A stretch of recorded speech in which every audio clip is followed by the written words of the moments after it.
So here's some coaching and cueing tips to improve your RDL, aka Romanian deadlift. A lot of people get this one wrong, feel it in their back, don't feel it in their hamstring, and not getting the most out of it. So check out these tips and improve your RDL. All right, so the RDL is a phenomenal exercise. Honestly, it's one of our favorite hinge patterns that we'll teach a lot of times before we teach deadlifts off the floor, things like that, because again, it is a pure hinge pattern, right? And whether you do, I'm gonna show kind of coaching and cues with a dumbbell. I'll also explain if there was a barbell, what I'd be doing. This is one that tends to, again, get some issues, whether people feel it in their back. You know, they'll say things like, I don't feel my hamstrings. Again, like not feeling their feet fully. So we're gonna go over all of those, okay? Now, one of the things is that I have to first start with that many people are extended, okay? So think like low back arched, kind of this posture. And you have to remember that wherever I cannot get air, I can't move into that space. So if I'm really arched and I start going back into RDL, I run out of room. I'm already in my low back, all right? So now this is all low back, okay? For many people, softening up their knees is gonna solve that problem. And we found that like many of our coaching clients, when we do this, they're like, whoa, like this feels so much better. So if I'm softening up the knees, it means that instead of being arched here, I'm gonna go soften up the knees. And as you can see what happens, when I soften the knees up, my pelvis falls under my rib cage, my abs are engaged, and now with those soft knees, I can start driving back. Now I'm gonna show you this with the dumbbells. Like basically the first, a very arched position, right? So I'm super arched, no space in the back. So now I try to go back, I'm running out of room. Oh, already feels weird, okay? So, and I'm feeling it in my back, I'm losing balance. But if I go and soften up the knees, watch what happens to my rib cage. Now with soft knees, now I'm gonna drive my butt back to the wall, feel a lot more glutes, feel a lot more hamstrings, mid-chin, and then pushing the ground away. Okay, so again, soft knees, close the car door with your butt, right? Or drive the butt back to the wall. Keep the dumbbells, or if it was a barbell, I say pull the barbell through you, right? So if I have a barbell and I try to pull it through my body, right, my clavicles are running away from each other. You'll see this with dumbbells as well, where people collapse, right? In the front, they'll collapse here. So I'm gonna say proud chest, rip the clavicles apart. I'll still go soft knees, and we go, right? So again, finding that sequencing of cues is very important, because just like any lift, how, you know, in jiu-jitsu you say position before submission. If I have a good position to start the lift, it's gonna be a better lift. If I don't have a good position to start the lift, it's not gonna be a good lift, right? And again, with dumbbells, we want to keep them, and this is what's great about dumbbells, right? Because a barbell's in front, I have to rip it apart. Dumbbells I can actually bring to the sides a little bit. So for people that have any type of low back issues, things of that nature, right? We don't have to be in front, we're kind of to the sides, give us some space, more in line with the hips. And now I'm keeping them close to the body. So I always say, almost like feel your hands touching your shins, flash your quads, and then always push the ground.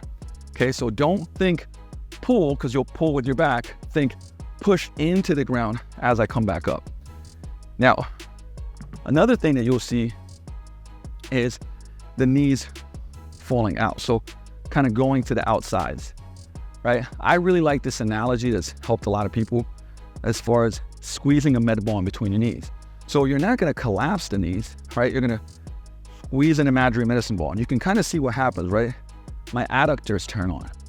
So much cleaner movement now. So if I'm, let's say, going through a sequence, right? Proud chest, soft knees, close the car door with your butt, squeeze that med ball, right? And or for some folks, it'll be like, feel the inside line of your foot. This will feel way better, right? You'll feel like you're engaging more muscles, less low back, and you're gonna feel, again, more hamstrings, more glutes.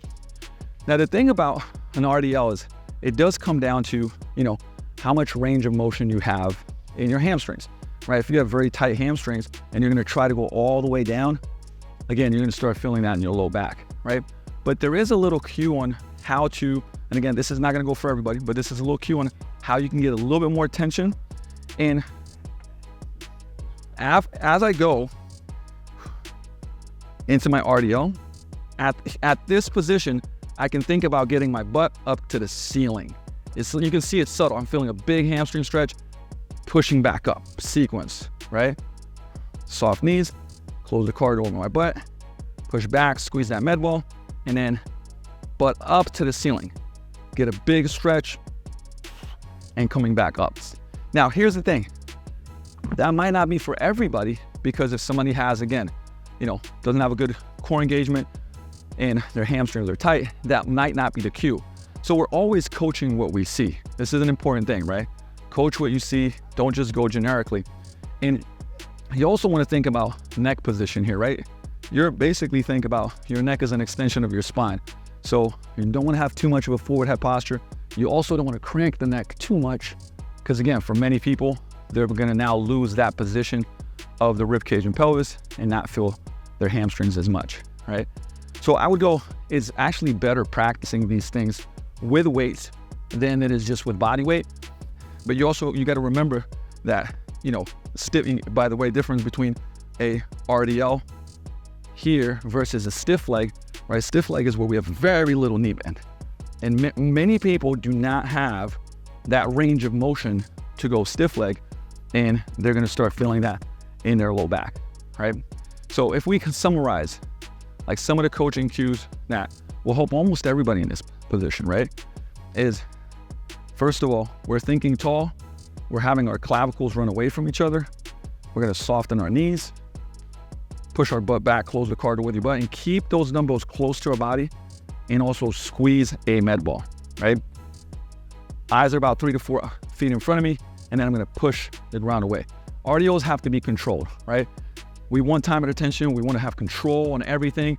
I really like tempos here. You don't wanna go too fast. But remember, I gave quite a lot of cues. Don't try to, if you're a coach, don't try to cue all of them at the same time, right? If you're doing this exercise, just put it this way. Do one cue at a time. So it might be soft knees first, and you're like, wow, this feels a lot better. Okay. Once you got that down, maybe you're like, oh, I see my knees are going out a little bit. Let me squeeze that med ball in between my knees. All right, so you go kind of sequence it versus like trying to bombard yourself with too many coaching cues. Okay, so those are just a number of them. They work the same for a barbell. Again, with the barbell, the only difference is we're gonna hold it, whether it's overhand or mixed, or we have straps. That same idea of ripping the clavicles apart, pulling the bar through us, and then that same sequencing can go for the barbell as well. All right, so try those this next time you do an RDL. Let me know how it goes. For more tips like this, make sure you follow this channel.